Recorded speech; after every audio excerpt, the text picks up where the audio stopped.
اللہ تعالیٰ نے اپنے بندوں سے محبت کے طور پر اسے عطا کی ہے، تاکہ دن میں 5 مرتبہ وہ اللہ تعالیٰ کی بارگاہ میں حاضر ہو، اپنے گناہوں کی معافی مانگے اور ہر وقت آخرت کی تیاری کے لیے کوشش کرتا رہے۔ اب اگر کوئی نماز کو چھوڑتا ہے تو وہ اللہ تعالیٰ کی بارگاہ میں جا کے کیا جواب دے گا کہ تو نعمتیں تو اللہ تعالیٰ کی اتنی استعمال کرتا جا رہا تھا، اور ایک صرف سجدہ کتنی دیر لگتی ہے نماز میں، تو نماز کو چھوڑ دیتا ہے جس کو میں نے تیرے لیے فرض کیا تاکہ تو ہر وقت میرے نزدیک آ جا۔ اور پھر جب انسان اللہ تعالیٰ کو مان رہا ہے اور روزے رکھ رہا ہے تو اسے تو اس کو 2 برابر بہتر طریقے سے انجام دینا چاہیے تاکہ اللہ تعالیٰ کی رضایت کو مزید حاصل کر سکے۔ میں کہتا ہوں کہ ہمارے جوانوں کو ہم نے صحیح طرح سے نصیحت نہیں کی ہے۔ اگر تھوڑا کرکٹ کھیلتے ہوئے لوگوں کے پاس جا کے بیٹھ جائیں، گفتگو کریں اور ان کو احساس دلائے کہ دیکھو تم کو کوئی ایک پین دیتا ہے تو تم تھینک یو کہتے ہو، تم کو کسی نے لائٹ کا کنیکشن دے دیا اپنے گھر سے تاکہ کہیں سے چوری نہ کرو تو تم بعد میں کہتے ہو شکریہ آپ نے لائٹ دیا۔ جس اللہ تعالیٰ نے تمہیں بدن دیا، صحت دی ہے، سلامتی کیا نہیں دیا، وَإِن تَعُدُّوا نِعْمَتَ اللَّهِ لَا تُحْصُوهَا، میری نعمتوں کو گنو گے تو گن نہیں سکتے ہو، اس کا ایک نماز پڑھ کے شکریہ ادا کرنے کے لیے تیار نہیں ہو۔ میں سمجھتا ہوں اگر جوانوں کی ہم رہنمائی کریں وہ بہت پیار سے نماز پڑھنا شروع کر دیں گے۔ مفتی صاحب، ڈاکٹر صاحب ایک تو یہ جو سوال ہوا تھا کرکٹ کے حوالے سے، یہ صرف دن میں بھی نہیں ہوتا، فجر کے بعد تو آج کل ہے ہی، جب آخری طاق راتیں آتی ہیں تو ان کے تقدس کو بھی ہمارے اس شہر میں پامال کیا جاتا ہے، پوری رات کرکٹ ہو رہے ہوتے ہیں، اور کئی دفعہ ایسا ہوتا ہے کہ وہ جو اتنی بھاری بھرکم لائٹس لگاتے ہیں روشن کرنے کے لیے اپنے گراؤنڈ کو، تو علاقے کی بجلی، قریب کی مسجدوں کی بجلی ٹرپ کر جاتی ہے۔ کئی دفعہ 27 رمضان کو 23ویں شب کو یہ ہوا ہے، تو ایک تو اس سے اجتناب کرنا چاہیے، اس سے بچنا چاہیے، اس لیے کہ رمضان المبارک کی یہ راتیں عبادت کے لیے ہیں۔ صحیح حدیث ہے، نبی رحمت صلی اللہ علیہ وسلم نے فرمایا کہ جس نے رمضان کی رات کو قیام کیا، من قام لیلۃ رمضان ایمانا و احتسابا غفر له ما تقدم من ذنبه، تو پھر جب اس کے گناہ بخشے جائیں گے، تو جب آپ یہ کام کریں گے جو عبادت کر رہے ہیں ان کے بھی عبادت میں خلل ڈالیں گے، تو یہ کتنا بڑا جو ہے نا وہ سخت عمل آپ کر رہے ہیں، اس سے اجتناب کرنا چاہیے۔ بعض لوگ تاش کھیلتے ہیں پورا دن، بعض لوگ جو ہے وہ فلمیں دیکھتے ہیں، انہوں نے یہ سوال میں یہ بھی کہا کہ پورا دن سوتے رہتے ہیں، اس سے اجتناب کرنا چاہیے۔ آپ آسان کام کریں، نبی رحمت صلی اللہ علیہ وسلم نے یہ نہیں فرمایا کہ آپ رمضان میں پورا دن سوئے رہیں یا کام نہ کریں، حضور علیہ السلام نے یہ فرمایا وَمَنْ خَفَّفَ عَنْ مَمْلُوكِهِ، جو اپنے ملازم پر کام میں کمی کرے گا، یعنی کام کریں، جو مالکان ہیں وہ کم کروائیں، تو یہ بہتر عمل ہے۔ یہ نہیں ہے کہ آپ پورا دن جو ہے وہ، آج کل کورونا کے دن لوگ گھروں میں بیٹھے ہوئے، تو آپ قرآن کی تلاوت کریں، آپ دیگر جو ہے وہ اچھے اعمال کریں، یہ کرنے چاہیے۔ اور دوسری بات میں یہ عرض کرنا چاہوں گا کہ آج کل قبلہ مفتی صاحب نے ارشاد فرمایا نا کہ خواتین، آج کل تو چونکہ مرد کا جو سطر ہے وہ ناف سے لے کر گھٹنوں تک ہے، گھٹنے اس میں شامل ہیں، تو وہ یہ رانوں کے اوپر سے جو ہے وہ پینٹ پھٹی ہوتی ہے اور یہ لوگ مشاہدہ کرتے رہتے ہیں، تو اس سے بچنا چاہیے۔ یہ جو عمل ہے یہ بڑا عجیب سا عمل ہے۔ ہم کیا دکھانا چاہتے ہیں دنیا کو کہ ہم کون سی قوم ہیں؟ ہمیں تو حیا اور شرم سکھائی گئی ہے، اس سے ہماری ہوتے جا رہے ہیں، ہماری عورتیں بھی، ہمارے نوجوان بھی نہ جانے کس سمت نکل گئے۔ دنیا کو تو دکھانا مسئلہ ہی نہیں ہے، دنیا کی خود پھٹی ہوئی ہے پینٹ، دنیا کو کیا دکھائیں گے، دنیا تو خود ایسی چل رہی۔ ایک اور کالر کی طرف بڑھتے ہیں۔ السلام علیکم۔ ایک منٹ سوال لیجیے گا، ایسے شوہر جو بہت بدزبانی کرتے ہیں وہ اگر پورا دن سوتے رہیں گے تو زیادہ عبادت ہوگی۔ صحیح، جی بہن فرمائیے۔ السلام علیکم۔ وعلیکم السلام۔ جی عامر انکل، میرے 2 سوال ہیں۔ جی حرمین طیبین میں کبوتروں کو جو دانہ ڈالا جاتا ہے تو لوگ اس کی تعظیم کرتے ہیں، تو کوئی سمجھتے ہے کہ یہ رزق کا ضائع ہے، تو یہ اس کے لیے کیا درست ہے؟ نہیں مطلب درست کیا، حرم کے کبوتروں کو دانہ ڈالنا نا؟ جی ہاں، تو اس میں کیا درست غلط کیا مطلب لوگ اس کی تعظیم کرتے ہیں نا، تعظیم کرتے ہیں، ٹھیک ہے۔ اور دوسرا کوئی سوال؟ اور دوسرا سوال یہ ہے کہ رمضان میں ہم قرآن اسٹارٹ کرتے تو کسی وجہ سے ہم پورا نہیں کر پاتے، تو کیا آدھا قرآن ہم بخش سکتے ہیں؟ اچھا ٹھیک۔ مفتی صاحب، حرم پاک کے کبوتروں کی تعظیم کرنا، ان کو دانے ڈالنا، اور اگر رمضان المبارک میں پورا قرآن نہیں پڑھ پائے تو آدھا قرآن اگر پڑھائے تو بخش سکتے؟ جو پہلا سوال ہے کہ حرم شریف کے جو کبوتر ہیں ان کی تعظیم کرنا یا ویسے جانور، یہ قرآن مجید سے اس کا ثبوت ہے۔ اللہ تعالیٰ قرآن مجید میں فرماتے ہیں کہ وَالْبُدْنَ جَعَلْنَاهَا لَكُم مِّن شَعَائِرِ اللَّهِ، ہم نے جو بدنا ہے اس کو اللہ کی نشانیوں میں سے ایک نشانی بنا دی ہے. بدنا اس جانور کو کہتے ہیں جو حاجی حج کی قربانی کے لیے ساتھ لے کر چلتے تھے. یہ اونٹ بھی ہو سکتا ہے, گائے وغیرہ وہ بھی ہو سکتی ہے. اب چونکہ وہ جانور, حالانکہ ہم اس پہ وزن لاد رہے ہوتے ہیں, اس کو ڈنڈا بھی مار رہے ہوتے ہیں, لیکن جیسے ہی اس جانور کو اللہ کے اس کے نام لگا دیا جاتا ہے, حرم شریف کے نام لگایا جاتا ہے, تو اب وہ اللہ کی نشانی بن گیا. کیوں کہ اس جانور کو دیکھ کر اس قافلے کا پتہ چلتا ہے کہ یہ جو نا قافلہ جانے والا حاجیوں کا قافلہ ہے, حرم کی یاد آتی ہے. تو اگر ایسا جانور جو حرم سے باہر ہے لیکن حرم کی نمائندگی کر رہا ہے تو وہ اللہ کی نشانیوں میں سے نشانی ہے. تو جو حرم کے اندر کے جو جانور یا حرم کے اندر کے جو کبوتر وغیرہ ہیں تو ان کا ادب اور تعظیم اور بالخصوص ان کو ناستانا, یہ تو اجماعی مسئلہ ہے اور یہ تو نص سے ثابت ہے کہ آپ کسی کبوتر کو اذیت نہیں دے سکتے, اس کو آپ ہراساں جو نہیں کر سکتے, یہ حرام ہے ایسا کرنا. تو کبوتروں کے آگے ہم نے دیکھا ہے کہ بہت سارے لوگ وہاں دانا وغیرہ ڈالتے ہیں, تو بالکل یہ ایک ثواب کا کام ہے. مسلم شریف کی حدیث ہے, اللہ کے نبی نے فرمایا کہ یہ جو تم لوگ تمہارے کھیتوں سے جو چڑیاں وغیرہ پتنگے یہ جو تمہارے وہ دانے چک کے جاتے ہیں تو یہ بھی تمہارے لیے اجر کا باعث ہے. تو اب ہم نے جو کھیت لگایا وہ ہوتا ہے وہ اس لیے نہیں لگایا ہوتا کہ وہ چڑیاں پتنگے اڑ کے اس کو جو ہے نا وہ چک کے جائیں, لیکن پھر بھی وہ جو اپنا چک کے جاتے ہیں تو اس میں سے ہماری نیت کے بغیر بھی ہمیں ثواب ملتا ہے. تو اگر ہم وہاں ان کو دانا ڈالیں گے تو یقیناً ہمیں اس کا ثواب ملے گا, اور اگر یہاں ایک نیکی مل رہی ہوگی تو وہاں اس کا 100 گنا زیادہ اجر عطا کر دیا جائے گا.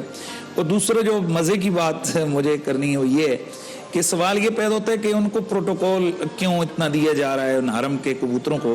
تو میں سمجھتا ہوں کہ حرم کے کبوتروں کا جو پروٹوکول ہے, علامہ سمودی رحمۃ اللہ تعالی وفاء الوفاء کے اندر انہوں نے لکھا ہے کہ یہ جو حرم شریف کے کبوتر ہیں یہ اس کبوتری کی اولاد میں سے جس کبوتری نے ہجرت کے موقع پر نبی علیہ السلام کی غار کے باہر انڈے دیے تھے, تو اللہ تعالیٰ نے اس کی نسل کو حرمین طیبین کا سکون عطا فرمائی. اور اب دیکھیں کہ ماں نے نا ایک دن کی محنت کی رسول اللہ کی غلامی کی, تو اب قیامت تک اس کی نسلیں جو ہے نا وہ اس میں سے ان کی جو ہے نا موجیں لگی ہوئی ہیں. تو یہیں سے ہمیں سمجھنا چاہیے کہ اگر ایک کبوتری اس کی نسل کو نوازا جا رہا ہے تو ہم سب کتنا ادب کرتے ہیں. تو یہ حالانکہ جانور ہے, جاندار ہے, پرندہ ہے, تو سوال یہ پیدا ہوتا ہے کہ پھر رسول اللہ کی جو بیٹی کی نسل ہے اگر ہم اس کا خیال کریں گے, ان کو سادات کی عزت کریں گے, تو ذرا سوچیں وہ کیا مقام ہوگا. تو بالکل یہ ثواب کا کام ہے, لیکن اس میں ایک احتیاط بڑی ضروری ہے. وہ احتیاط یہ کہ وہاں عمومی طور پر لوگ وہ باہر راستے میں پھینک دیتے ہیں وہ دانے وغیرہ جو آپ کے پاؤں وغیرہ سے لگ کر اندر حرم شریف کے اندر چلے جاتے ہیں. یہ اجتناب کریں کہ اس سے ایک تو وہ رزق ضائع ہونے والا مسئلہ ہے, اور دوسرا یہ جو نا وہ تقدس حرم ہے اس کے خلاف ہے. تو تیسرے نمبر پہ وہ جب کبوتر آ کر بیٹھتے ہیں پھر لوگ آتے ہیں پھر وہ ڈر کے اڑتے ہیں, تو یہ بھی ایک مناسب نہیں. جو ایک جگہ بنی ہوئی ہے جہاں پر وہ کبوتر بیٹھے وہاں ڈال دیں. اور قرآن آدھا پڑھ سکتے ہیں جی, قرآن آدھا جی جی جتنا وہ تو آپ ایک سورت بھی پڑھ سکتے ہیں, کوئی ضروری نہیں ہے کہ ختم کریں آپ. میشوی صاحب بہت اچھا بیان فرمایا. اصل میں حرم جو ہے وہ حرم امن ہے, جی, انسانوں کے لیے بھی, حیوانوں کے لیے بھی, حتیٰ پودے اور درختوں کے لیے بھی. اس لیے حرم سے باہر سے داخل ہونے والا وہاں کا پتا اور پودا نہیں توڑ سکتا, اس کے لیے جائز نہیں ہے. اسی طرح سے ان کبوتروں کا بھی اپنا احترام ہے, اور ان کو دانہ ڈال کے کتنا دانہ ڈال دیتے ہیں. وہ جو سوال میں آیا ہے کہ جناب اللہ کی روزی جو وہ ضائع ہوتی ہے, اللہ کی روزی کبھی ضائع نہیں ہوتی. تمہارے یہاں کھا پی کے آدھا پھینک دیتے وہ روزی ضائع نہیں ہوتی. کبوتروں کو چند دانے ڈالنے سے کیا ضائع ہوتی. بلکہ آج کل ہم کراچی میں بھی رسم دیکھ رہے ہیں کہ بعض جگہوں پر دانے ڈال دیے جاتے ہیں, وہاں کبوتر آ کے کھا جاتے ہیں. اگر کسی کا عقیدہ ہے کہ میں اللہ کے اس مخلوق کو بھی دانہ ڈال دوں تو اس میں انشاءاللہ برکت ہی ہے, کوئی مشکل چیز نہیں. اور قرآن مجید جتنا پڑھیں اس کو بخشیں انشاءاللہ تعالی, چاہے وہ آدھا قرآن. جی جی بالکل. مفتی رفیع بھائی صاحب. ڈاکٹر صاحب یہ تو بالکل درست بات ہوگی. اگر آپ اجازت دیں تو ایک بات میں عرض کرنا چاہ رہا ہوں. قبلہ مفتی صاحب کو بھی آج میسج آئے ہیں اور مجھے بھی, اور میسج کرنے والے ایک عالم دین نے جو میسج کیا ہے, بہت بڑے عالم دین ہے وہ, انہوں نے کہا کہ قبلہ مفتی محمد حنیف قریشی صاحب اور میرا نام لکھا ہے کہ یہ دونوں پاکستان کے سب سے زیادہ دیکھے جانے والے ٹی وی پروگرام جو رمضان میں دیکھا جا رہا ہے ڈاکٹر عامر لیاقت صاحب کے ساتھ ہوتے ہیں, تو وہاں ایک آواز اٹھائیں. تو وہ میسج جب میں نے پورا پڑھا تو میں نے ابھی مفتی صاحب کی خدمت میں عرض کیا, میں نے کہا آپ نے میسج دیکھا تو پتہ نہیں اب تک دیکھا ہے یا نہیں دیکھا, مصروف ہوتے ہیں مفتی صاحب کتاب وغیرہ پڑھنے میں. مگر مفتی صاحب نے آج مجھے جو میسج کیا تھا اس پر میں نے کڑاکے دار گفتگو کی شروع, کڑاکے دار, کہ ختم نبوت کے بغیر زندگی ادھوری ہے, کوئی نہیں سکتی اس کے بعد, یہ ایمان کا پودا جل جائے گا. جو آپ نے مجھے میسج کیے تھے میں نے کڑاکے دار گفتگو کر دی. جی تو وہ میسج یہ ہے کہ اس وقت دیکھیے حکومت کورونا سے متاثرہ لوگوں کی مدد کر رہی ہے, سب کچھ ہو رہا ہے. مساجد ہمارے سندھ میں اکثریتی مساجد بند ہیں. بند ہونے سے مراد یہ ہے کہ 4-5 نمازی ہیں. ہوتا یہ تھا کہ ائمہ کرام کی اس مہینے میں خدمت ہوتی تھی. ہم کسی سے مانگ نہیں رہے لیکن توجہ دلا رہے ہیں یہاں بیٹھ کر کہ ائمہ کرام کی لوگ عزت, تعظیم, توقیر کرتے ہوئے ان کی خدمت کرتے تھے. کوئی لفافہ پیش کیا, کچھ ان کو کپڑے پیش کر دیے. اب یہ 2 مہینے سے نہ کوئی نکاح پڑھانے جا رہا ہے, نہ کوئی تقریب ہو رہی ہے, نہ کوئی محفل ہو رہی ہے جا کے وہ تقریر کرے. یہ تمام کام ہے. اور ایسے ائمہ کرام ہیں جن کی ہم نے ذاتی طور پر جو ہم سے ہو سکتا تھا ہم نے خفیہ طریقے سے مدد کی. یقیناً آپ نے بھی کی ہے, میرے علم میں ہے وہ. تو اب وہ ائمہ کرام, وہ جو مساجد کی کمیٹیاں ہیں, ان کو بھی ہم توجہ دلائیں گے کہ وہ ان کی زیادہ سے زیادہ مدد کریں, اہل محلہ بھی کریں. لیکن اس پر حکومت کی بھی کوئی ذمہ داری بنتی ہے. نہ مسجد کی بجلی کا بل معاف کیا جا رہا ہے, اور دوسری بات یہ ہے کہ اس بل میں بھی 36 روپے وہ جو پی ٹی وی کے لگ کے آتے ہیں. حالانکہ مسجد میں پی ٹی وی کون دیکھتا ہے, یہ ٹی وی کون دیکھتا ہے, اور مسجد سے تو پیسے دیتے نہیں ہیں, وہاں لیتے ہیں. نہیں, وہ لگ کے آتے ہیں اور وہ دینے پڑتے ہیں مسجد کو. اور ابھی تک پی ٹی وی والوں نے آپ کے پرانے پیسے نہیں دیے. پی ٹی وی والوں نے ہمارے پرانے پیسے مفتی صاحب کے, میسوی صاحب کے, اپنے اسحاق عالم صاحب کے, اور پی ٹی وی والوں, اور بھائی پیسے دے دیں, اکبر ملک صاحب پیسے دے دیں. جی ہاں. تو اس لحاظ سے میں یہ کہوں گا کہ آپ کے توسل سے یہ بات جا رہی ہے, آپ نے بات کرنے کا موقع دیا, اس کے لیے شکریہ.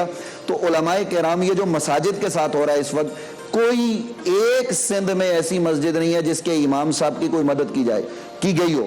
اور دیکھیں ڈیفنس میں یا یہ جو متوسط طبقے کے علاقے ہیں, یہاں تو پھر ائمہ کرام ٹھیک ہیں.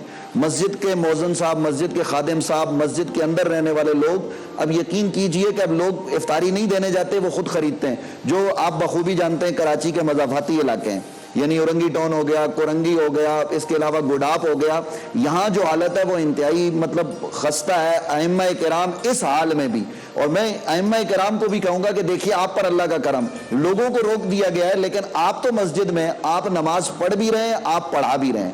یا کمیٹی کے 1-2 لوگ ہوتے ہیں تو جو خدمت پر مامور ہیں ان کو بھی اجر مل رہا ہے اور ان کو بھی یہ صلہ مل رہا ہے. تو اس حوالے سے میں ہاتھ جوڑ کر یہ اپیل کروں گا کمیٹیوں سے بھی اور محلے میں رہنے والے ان مخیر حضرات سے کہ وہ ائمہ کرام کی بھی خدمت کر لیں. ان سے دعائیں تو آپ کرواتے ہیں, تو ان کی اگر خدمت کا موقع آ گیا تو اس سے پیچھے نہ ہٹیں. اور حکومت بھی اگر کوئی توجہ کر لے, اگر سید مراد علی شاہ صاحب کو موقع مل جائے, اور سید غنی صاحب, محترم سید مراد شاہ صاحب موقع مل جائے.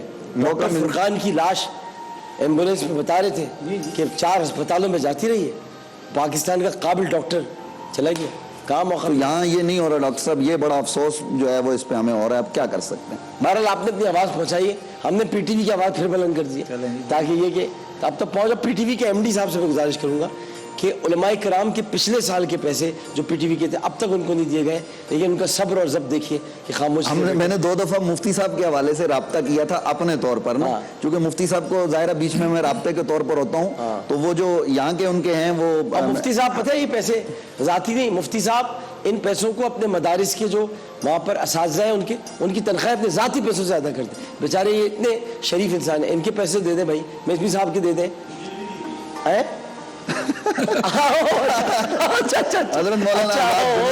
آزاد جمیل صاحب کے پیسے, حالانکہ ان بیچاروں یہ زخمی ہو گئے تھے, زخمی ہو گئے, ایکسیڈنٹ ہو گیا تھا. دیکھیے مفتی صاحب یہاں آپ دیکھ سکتے ہیں کہ کھل کے جو بات جزاک اللہ اللہ خیر کرے. میں بس یہ ختم کرتے ہوئے بہت سی تجویز ہے. میں ایک اور اپیل بھی یہ بھی کرنا چاہوں گا کہ میں نے کچھ دن پہلے آپ لوگوں سے کہا تھا کہ جیسے جانور ہیں, ریسٹورینٹس وغیرہ بند ہیں, ان کو کھانا ڈال دیں, وہ تو بالکل الگ بات. ایک مجھے علامہ خضر الاسلام نقشبندی صاحب نے میری توجہ مبذول کرائی اور میں ان کا شکریہ ادا کرتا ہوں. انہوں نے کہا ڈاکٹر صاحب مدارس کے بچے اس وقت ان کا بھی کوئی پوچھنے والا نہیں ہے. مدارس کے بچے اس وقت مدارس میں بے آسرا ہیں کیونکہ ان کا بھی خرچہ سارا مدرسہ اٹھاتا تھا. اب مدرسے کے فنڈز وغیرہ اس وقت نہیں آ پا رہے, جیسے کہ آپ نے بتایا پیش امام حضرات ہیں دیگر, ان کی مدارس کے بچوں کو بھی بہت پرابلم ہے. خدا کے واسطے کسی ایک مدرسے کو اڈاپٹ کر لیں, ان کے بچوں کو وہاں پر دیکھیں، وہ قرآن پڑھ رہے ہیں، وہ حفظ کر رہے ہیں، وہ اللہ اس کے رسول کا نام بلند کر رہے ہیں. مدارس کے بچوں کو نہ بھولیے، بہت پیارے بچے ہیں، ان کا خیال کریں، مدارس کا خیال کریں، علماء کرام کی تکریم کریں. برا وقت ہے، گزر جائے گا، لیکن یہ ہم کو کرنا بہت ضروری ہے. عامر لاکھ حسین کو اجازت دیجیے، اور جاتے جاتے میں ایک مولا علی کا قول ہے وہ آپ کو سنا دیتا ہوں کہ صبح کی نیند ارادوں کو کمزور کرتی ہے، منزلوں کے مسافر دیر تک سویا نہیں کرتے، جاگا کرتے. مولا علی کے اسی قول کے ساتھ عامر لاکھ حسین کو اجازت دیجیے. انشاءاللہ زندگی رہی تو دوپہر 2 بجے اسی چینل پر اسی نشریات کے ساتھ دوبارہ حاضر ہوں گے. لیکن ابھی ایک وقفے کے بعد مولانا آزاد جمیل صاحب اپنا روح پرور خطاب فرمائیں گے، اور ہم وہ خطاب جا کر سنیں گے، اور احمد رضا قادری صاحب اذان دیں گے. وقفہ. السلام علیکم ورحمۃ اللہ.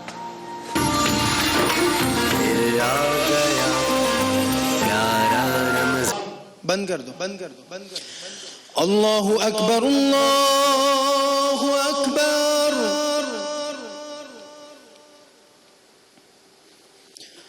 اللہ اکبر، اللہ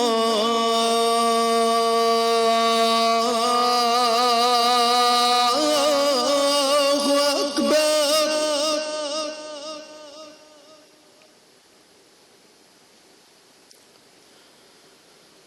اشہد ان لا الہ الا اللہ،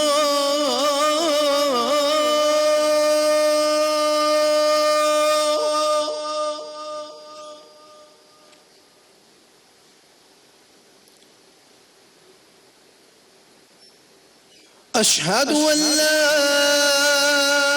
الہ الا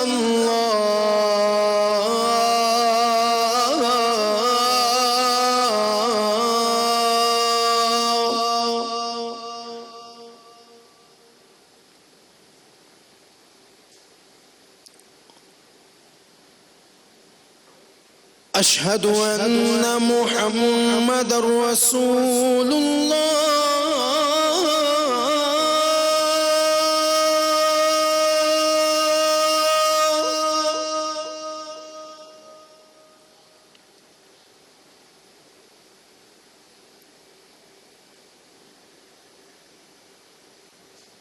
اشہد ان محمد رسول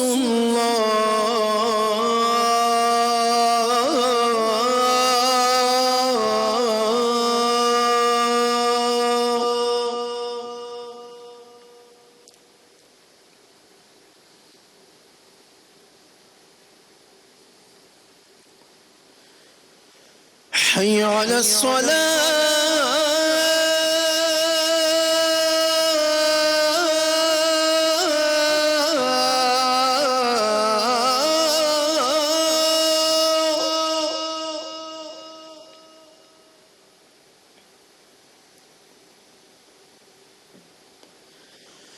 حي على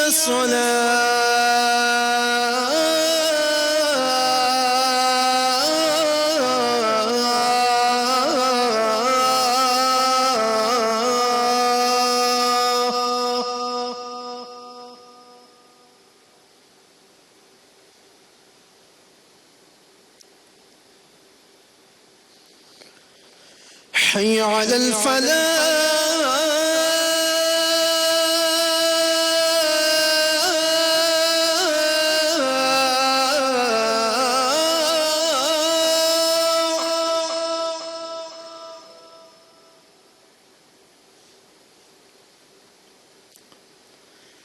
حي على الفلاح.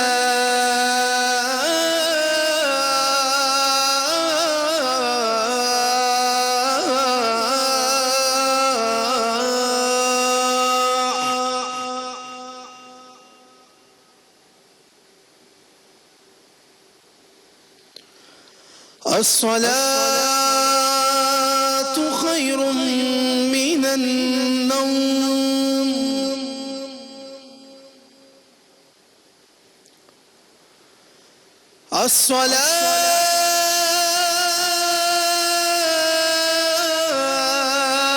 الصلاة خير من النوم.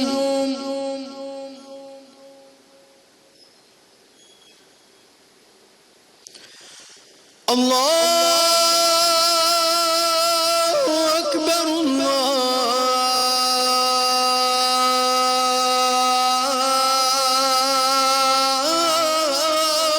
أكبر.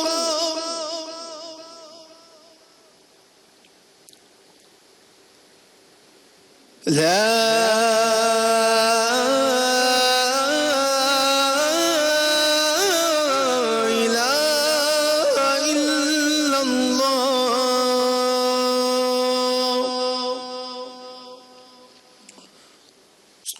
اللهم رب هذه الدعوة التامة والصلاة القائمة آت محمدا الوسيلة والفضيلة والدرجة الرفيعة وابعثه مقاما محمودا الذي وعدته وارزقنا شفاعته يوم القيامة إنك لا تخلف الميعاد. اے اللہ، اے اس دعوت کامل اور اس کے نتیجے میں کھڑی ہونے والی نماز کے رب، تو محمد صلی اللہ علیہ وآلہ وسلم کو وسیلہ، فضیلت اور بلند درجہ عطا فرما اور ان کو اس مقام محمود پر پہنچا دے جس کا تو نے ان سے وعدہ فرمایا ہے، اور ہم کو قیامت کے دن ان کی شفاعت سے بہرمند فرما، بے شک تو اپنے وعدے کے خلاف نہیں کرتا. وصلی اللہ تعالی علی حبیب خیر خلقہ محمد وعلی آلہ وصحبہ اجمعین برحمتک. پھر آ گیا پیارا رمضان.